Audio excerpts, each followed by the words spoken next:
নমস্কাৰ আমি মৌলৰ পৰ্যাবৃত্ত শ্ৰেণী বিভাজন যেটো চেপ্টাৰ ক্লাছ 10 টো ষ্টাৰ্ট কৰিছিলো তাৰ ফাৰ্স্ট পাৰ্টটো হৈ গল তো সেকেন্ড পাৰ্টটো আমি যাও তাৰ আগতে ফাৰ্স্ট পাৰ্টত আমি কি কৰিছিলো যে মৌলখিনি যিখিনি মৌল আৱিষ্কাৰ হৈছিল সেইখিনি বিভিন্ন উপায়েৰে সজাইছিল বেলেগ বেলেগ সাইন্টিষ্টে সো আলটিমেটলি আমি আহি পালো 5.3 যেটো চেপ্টাৰ হেতু যেটো টপিক তাত কলে যে বিশৃংখলতাৰ মাজত শৃংখলা আধুনিক পৰ্যাবৃত্ত তালিকা এইখিনি হল আধুনিক যখন পৰ্যাবৃত্ত তালিকা ইয়াৰ আগতে মেন্ডেলিভে এখন উলিয়াইছিল হেতু বিষয় মোৰ আগৰ ভিডিওত আছে হেতু চাই লবা সো ইয়াত কি কলে যে 1913 চনত হেনৰি মোজলে দেখুৱাইছিল যে মৌল এটাৰ পাৰমাণৱিক সংখ্যা তাৰ পাৰমাণৱিক ভৰতকৈ অধিকতৰ মৌলিক মানে কি হৈছে পাৰমাণৱিক সংখ্যাটো তাৰ পাৰমাণৱিক ভৰতকৈ অধিকতৰ মৌলিক হয় এই অনুসৰি মেন্ডেলিভে পৰ্যাবৃত্ত সূত্ৰটো সংশোধন কৰা হ'ল মেন্ডেলিভৰ আৰু পৰমাণৱিক সংখ্যা আধুনিক পৰ্যাবৃত্ত তালিকাৰ ভিত্তি হিচাপে লোৱা হ'ল পাৰমাণৱিক সংখ্যাটোকে আধুনিক পৰ্যাবৃত্ত তালিকাৰ ভিত্তি হিচাপে ললে আৰু আধুনিক যেটো পৰ্যাবৃত্ত তালিকাৰ ভিত্তি হিচাপে লোৱা সূত্ৰটো হ'ল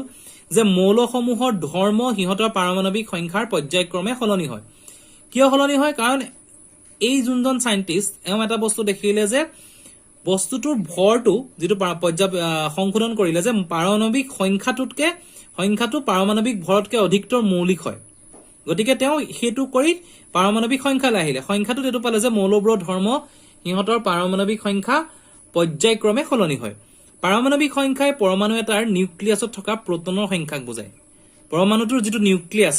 তাৰ প্ৰটনৰ যেটো সংখ্যা হেতু হৈছে পাৰমাণৱিক সংখ্যা এই সংখ্যাটো এটা মৌলৰ পৰা পাছৰ মৌলটোলৈ যাওঁতে এক কৈ বাঢ়ে ইয়াত কি হ'ল যেটো আমি বৃদ্ধি পালো এটো ডিফাৰেন্সটো পালো হেতু আছে ইউনিক ডিফাৰেন্স এটা পালো 1 ইউনিট কে বাঢ়ে মৌলবোৰক সিহঁতৰ পাৰমাণৱিক সংখ্যা যেটো জেড ধৰা হয় জেডৰ বৰ্ধিত ক্ৰমত সজালে আমি মৌলবোৰৰ শ্ৰেণী বিভাজন এখন তালিকা পাম আৰু তাকে আধুনিক পৰ্যাবৃত্ত তালিকা বোলা হয় নেক্সট পাৰ্টটো দেখাই আছো সো মৌলবিলাকৰ বৰ্ধিত পাৰমাণৱিক সংখ্যাৰ ভিত্তিত সজাই সিহঁতৰ ধৰ্মবোৰ পূৰ্বতকৈ অনুমান কৰিব পৰা গৈছিল এতিয়া কথাটো হ'ল ইয়াৰ আগতে কি আছিল যেটা প্ৰথমতে কৰিছিলে মৌলৰ পাৰমাণৱিক ভৰ যেতিয়া ললে পাৰমাণৱিক ভৰ লৈ তেওঁলোকে যেটা কামখিনি কৰিলে ধৰা হল এটা মৌলৰ পাৰমাণৱিক ভৰ 10 কোনোবা এটা মৌলৰ 15 মইতো এক্সাম্পল লৈছো নেক্সট এটা মৌলৰ 21 এইটো হিচাপে সজাইছিল তাৰ এনেকুৱা কিছুমান হল সজাওতে এনেকুৱা হল 21 ৰ পিছত কেতিয়াবা এটা মৌল আহি গল তাৰ পাৰমাণৱিক ভৰ 20 বস্তুটো সুষম নহয় আৰু বস্তুটো এটা সিস্টেমেটিক এপ্ৰোচত অহা নাই গতিকে তেওঁলোকে চাই প্লানি কি কৰিলে যে পাৰমাণৱিক সংখ্যা গল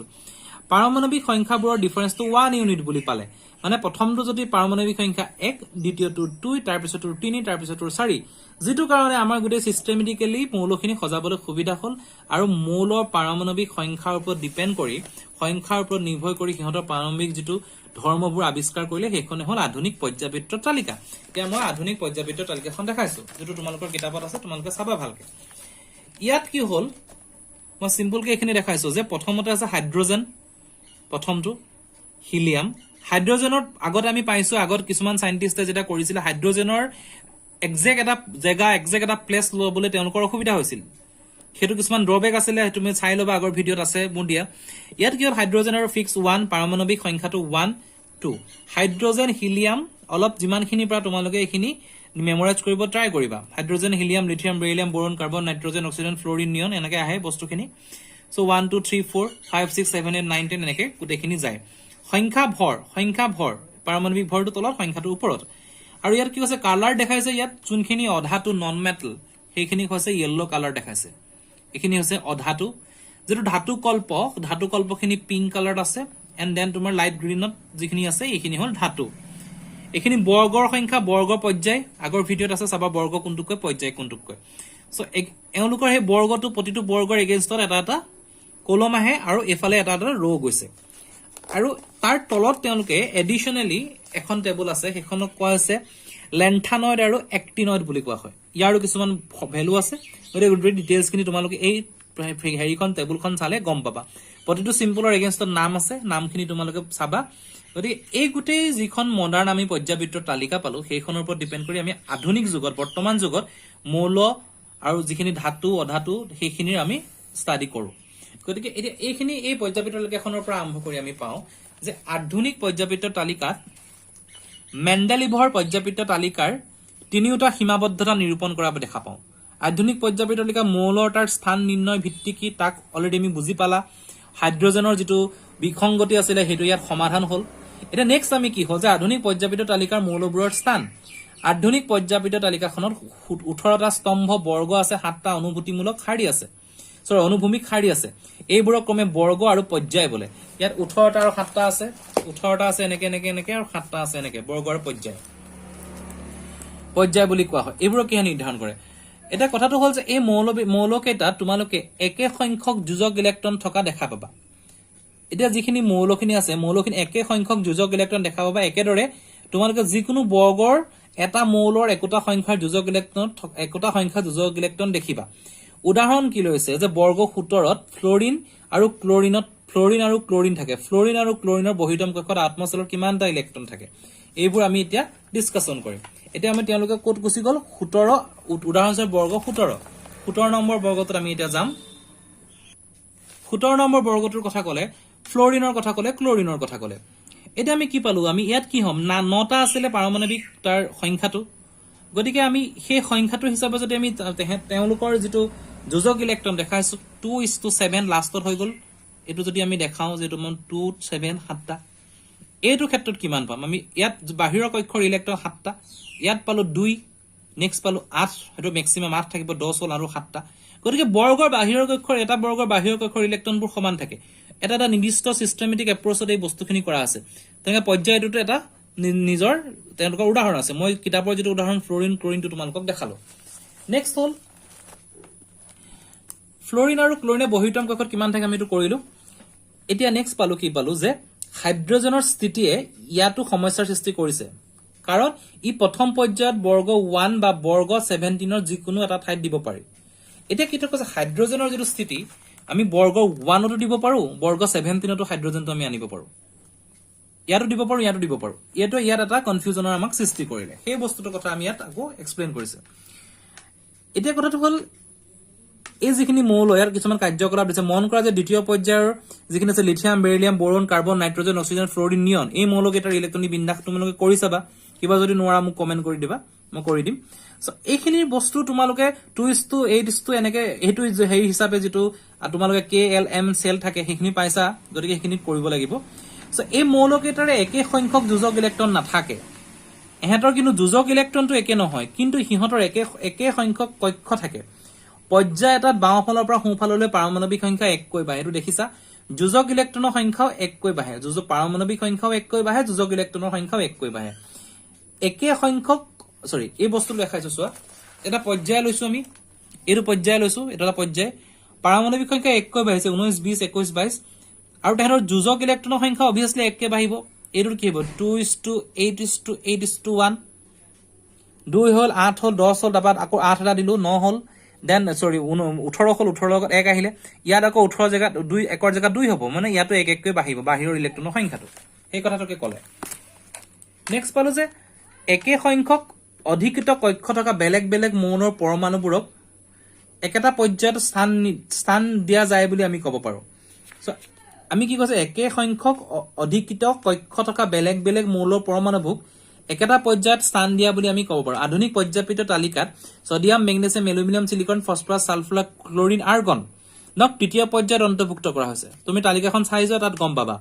কাৰণ এই মৌলকেইটাৰ পৰমাণুত ইলেক্ট্ৰন KLM সেলত স্থিতি লয় ইলেক্ট্ৰনবোৰ KLM সেল থাকে সেই সেলত স্থিতি লয় তোমালোকে ইলেক্ট্ৰনিক কক্ষ বিন্যাস লিখা আৰু উক্তিটো সাব্যস্ত কৰিব গৈছে প্ৰথম পৰ্যায়ত নতুনকৈ লেখা পোৱা যায় গতিকে এই যেটা KLM সেল সেইকেইটা ঠিক এনেকুৱা হয় এটা যদি আমি যাওঁ প্ৰথমতে যিকোনো এটা বস্তু ললো যেনিবা তাৰ আমি অলপ আগত যেটো কৈছো 19 এটো ললো নেক্সট আমাৰ আছে তোমাৰ ক্যালসিয়ামৰ এটো ললো 20 এটো তোমাৰ ভৰ হল এটা কথাটো আছে KLM একিটা সেল থাকে এটো 2 থাকে এটোত 8 আহিব এটোটো 8 আহিব এনেকৈ গৈ থাকিব যদি আমাৰ একিটা যদি 19 ৰ ক্ষেত্ৰত কি হল 2 8 10 18 আৰু নেক্সটত আমি পাই গলো 1 তেনেকৈ তোমাৰ ইটুত কি পাম আমি 2 8 8 18 নেক্সটত আমি 2 পালো এটো 8 নোহালকে আমি লিখি যাব লাগিব গতিকে এই বস্তুটো হৈছে সেলৰ যেটো কনসেপ্টটো এনেকুৱা হয় মই একদম সিম্পল কে দেখাইছো তোমালোকক সো এইখিনি কয়টা প্ৰতিটো পৰ্যায়ৰ ইলেক্ট্ৰনৰ কক্ষটো বেলেগ হিচাপে দেখা পায় আমি নেক্সট কি চাম ইয়াত কি ক'লে যে ইলেক্ট্ৰনীয় কক্ষ বোৰত ইলেক্ট্ৰন কিদৰে স্থিতি লয় তাৰ ওপৰত ভিত্তি কৰি পৰ্যায়ত থকা মৌলৰ সংখ্যা আমি ব্যাখ্যা কৰিব পাৰো এই বিষয়ে দেখা পাবা কিন্তু এটা কথাটো ক'লে যে সৰ্বোচ্চ ইলেক্ট্ৰনৰ সংখ্যা 2n স্কোৱাৰ সূত্ৰটোৰ ওপৰত নিৰ্ভৰ কৰে য'ত n হৈছে নিউক্লিয়াছৰ পৰা পদাৰ্থ কক্ষৰ ক্ৰমিক সংখ্যা কে চেলত কি হয় 2 * 1 স্কোৱাৰ মানে 2 প্ৰথম পৰ্যায়ত দুটা থাকে এল চেলত কি হয় 2 * 2 স্কোৱাৰ মানে 8 দ্বিতীয় পৰ্যায়ত 8টা থাকে এম চেলত 2 * 3 স্কোৱাৰ মানে 18 দ্বিতীয় পৰ্যায়ত 8টা ইলেক্ট্ৰন থাকে সেইবাবে তৃতীয় পৰ্যায়ত কেৱল 8টাহে মৌল থাকে পৰ্যাপিত তালিকাত মৌল এটাৰ অৱস্থানে আমাৰ মৌলটোৰ ৰাসায়নিক সক্ৰিয়তাৰ বিষয়ে ধাৰণা দিয়ে মৌল এটা গঠন কৰা আমাক ৰাসায়নিক সক্ৰিয়তাটো তেহেঁতৰ অৱস্থিতিৰ ওপৰত নিৰ্ভৰ কৰে মৌল এটাই গঠন কৰা বান্ধনীৰ সংখ্যা আৰু বান্ধনীৰ প্ৰকৃতিক যোজক ইলেক্ট্ৰন নিৰ্ণয় কৰে বুলি তোমালোকে আগতে পাইছা সো মেণ্ডেলিভে তেওঁৰ তালিকাখনত মৌল এটাৰ স্থান নিৰ্ণয় কৰিবলৈ যৌগৰ সংকেত আধাৰ হিচাপে বাছি লৈছিলে এইটো যে এটা সঠিক সিদ্ধান্ত তাক আমি দেখাব পাৰো এই বস্তুটো কি ক'লে এই যে কে এল এমৰ যিটো মই কনসেপ্ট দিলো সেইটো তেনেকে কৈছে কে সেলটোত প্ৰথমতে 2 * 1 স্কয়াৰ ইকুৱেলটো আমি কি পালো 2 পালো এল সেলটোত কি পালো 2 * 2 স্কয়াৰ 4 = 8 পালো এম সেলত কি পালো 2 * 3 স্কয়াৰ তাৰ মানে পালো 3 স্কয়াৰ হৈ গল 2 * 3 স্কয়াৰ হৈ যোৱাৰ লগে লগে আমাৰ 18 পালো 9 ৰ লগত মাল্টিপ্লিকেশন হল এই যেটো কনসেপ্ট এটা আমি 2 টু দি পাৱাৰ যেটো দিয়া আছে 2n বাহিৰৰ কক্ষত আমি কি লৈছো সেই বস্তুটো 2n স্কয়াৰ হিচাপে সূত্ৰটো লৈছো 2n স্কয়াৰ n হ'ব পাৰে কি 1 হ'ব পাৰে 2 হ'ব পাৰে 3 হ'ব পাৰে হেতু হিচাপে আমাৰ সেলত বস্তুটো গৈ থাকে এটো সিম্পল কনসেপ্ট এটা হয় গতিকে সেইখিনি আমি ইয়াত পাই গলো পৰৱৰ্তী যেটো টপিক আছে হেতু কলে যে আধুনিক পৰ্যাপিত তালিকাৰ মৌলৰ ধৰ্ম পৰিৱৰ্তনৰ প্ৰৱণতা মৌলৰ ধৰ্ম হলনি হয় কাৰণ তাৰ পাৰমাণৱিক সংখ্যা হলনি হয় পাৰমাণৱিক ভৰ হলনি হয় কিন্তু প্ৰৱণতাটো কি কেনেকে হলনি হয় প্ৰথম কথা যে যোজ্যতা যেটো ভ্যালেন্সি বুলি কোৱা হয় মৌলৰটা যোজ্যতা মৌলটোৰ পৰমাণুৰ বাহিৰতম কক্ষত থকা ইলেক্ট্ৰনে নিৰ্ণয় কৰে অলৰেডি কৈ আছো বাহিৰৰ যেটো ইলেক্ট্ৰন থাকে ইলেক্ট্ৰনীয় বিন্যাসৰ পৰা মৌলৰ যোজ্যতা কেনেকৈ গণনা কৰিব পাৰি হেতু অলৰেডি মই দেখাইছো কে পৰমাণৱিক সংখ্যা 12 যুক্ত মেগনেছিয়াম আৰু 16 যুক্ত সালফাৰৰ যোজ্যতা কৰিবা যদি কিবা নোৱাৰা মোক কৈ দিবা মই এটো কৰি দিম অলৰেডি মই দেখাইছো তোমাক কেটামান কৰি সো নেক্সট কৈছে পাৰমাণৱিক আকাৰ যোজ্যতা হৈ গল আকাৰটো কি পাৰমাণৱিক আকাৰে পৰমাণুৰ ব্যাসাৰ্ধটো খুচায় কিমান ডাঙৰ বস্তুটো বিযুক্ত পৰমাণু এটা যি কাৰ লগত যুক্ত মানে যৌগ গঠন কৰা নাই বিযুক্ত পৰমাণু এটাৰ নিউক্লিয়াছটো কেন্দ্ৰ আৰু বহিস্তম কক্ষৰ মাজৰ দূৰত্বক পাৰমাণৱিক আকাৰ হিচাপে গণ্য কৰা হয় কেন্দ্ৰ ধৰিলো এটা বৃত্ত আছে বৃত্তটোৰ কেন্দ্ৰ আৰু বাহিৰতম কক্ষৰ মাজৰ দূৰত্ব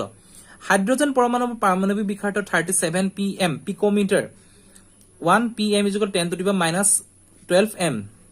जो পিকোমিটাৰ মিটাৰটো ইউনিটৰ একদম ক্ষুদ্ৰতম কিছুমান ইউনিট থাকে জুখাৰ তো পিকো ডেসি সেন্টি মিলি পিকো এনেকে কিছুমান কয় এখিনি পাবা পিছত সো এটো মনত ৰাখিবা সো কাৰ্যকলাপটো কি দ্বিতীয় পৰ্যায় কি কৰিলে পৰ্যায় 2 ৰ মৌল ললে পৰ্যায় 2 ৰ যিখিনি আমি মৌল পাইছো পৰ্যায়পিত তালিকাৰ পৰ্যায় 2 lithium beryllium boron carbon nitrogen oxygen lithium beryllium boron carbon nitrogen oxygen fluorine neon এনেকে কৰিছিলো সৰি তোমাৰ পৰ্যায় 2 beryllium boron carbon okay so এতিয়া কি ক'লে পাৰমাণৱিক ব্যাসাৰ্ধ দিছে হেতৰ 88 পাৰমাণৱিক ব্যাসাৰ্ধ ইয়াতকে এটো বাহিলে কমিলে ইহতৰ পাৰমাণৱিক ব্যাসাৰ্ধ অৰ্ধকমত সজোৱা মানে সৰুৰ পৰা ডাঙৰলে এতিয়া মৌলবোৰ পৰ্যায়পিতকে এটাকে সজ্জিত হলনে এটা চোৱা এই যিকিটা আছে lithium beryllium boron carbon nitrogen oxygen fluorine neon আছে ইয়াত মই গুটেকেটা কৈ দিছো এটা এইকিটা যদি তুমি অৰ্ধকমত সজোৱা সৰুৰ পৰা ডাঙৰলে সজোৱা তেতিয়া তোমালোকে কি হ'ব এই গুটেকিটা পাৰমাণৱিক টেবুলত যেনেকে আছে তেনেকে পাবা এটো কৰি চাবা যদি কনফিউজন হয় জনাবা সো এতিয়া নেক্সট টপিকত কি ক'লে যে তোমালোকে দেখিবা যে পৰ্যায় এটাৰ বাওঁফালৰ পৰা সোঁফাললৈ গলে পাৰমাণৱিক ব্যাসাৰ্ধ কমি যায় এটা পৰ্যায়ত বাওঁফালৰ পৰা সোঁফাললৈ কমে পাৰমাণৱিক ব্যাসাৰ্ধ কমি যায় নিউক্লিয়াছ আধান বহাৰ বাবে এনে হয় বৰ্ধিত নিউক্লিয়াছ আধানে ইলেক্ট্ৰনবোৰ নিউক্লিয়াছলৈ টালি আনে হেতৰ পৰমাণৱিক আকাৰ কমে এটা কথাটো কি হ'ল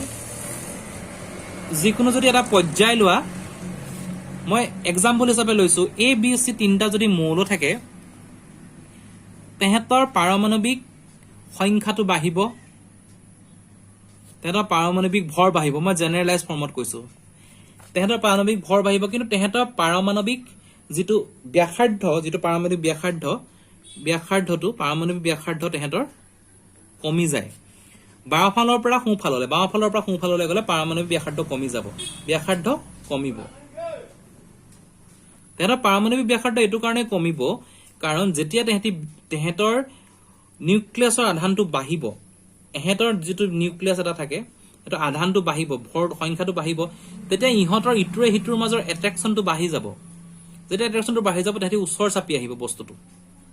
সেইটো কাৰণে এটা ব্যাসাৰ্ধ কমি যাব ইয়াত যদি এইটো থাকে তাৰ তললৈ লাহে লাহে লাহে নেক্সটটো এইটো যদি এ আকাৰ যদি ইমানটো হয় বি আকাৰটো ইমানটো হ'ব চি আকাৰটো ইমানটো হ'ব কাৰণ হেতি কি হ'ব আকৰ্ষণটো বাঢ়ি বাঢ়ি ওচৰ চাপি গৈ ব্যাসাৰ্ধটো কমি যাব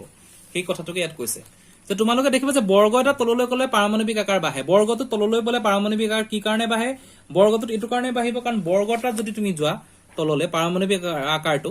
এ বি চি ললো সংখ্যাটো বাঢ়ি গৈ আছে নেক্সট অবভিয়াছলি সংখ্যা বাঢ়ি থাকিব ভৰ বাঢ়ি থাকিব বাঢ়ি গ'লে কি ব্যাসাৰ্ধ কমি যাব পিএম টো কমি আহিব সিম্পল ধাতব আৰু অধাতবৰ ধৰ্ম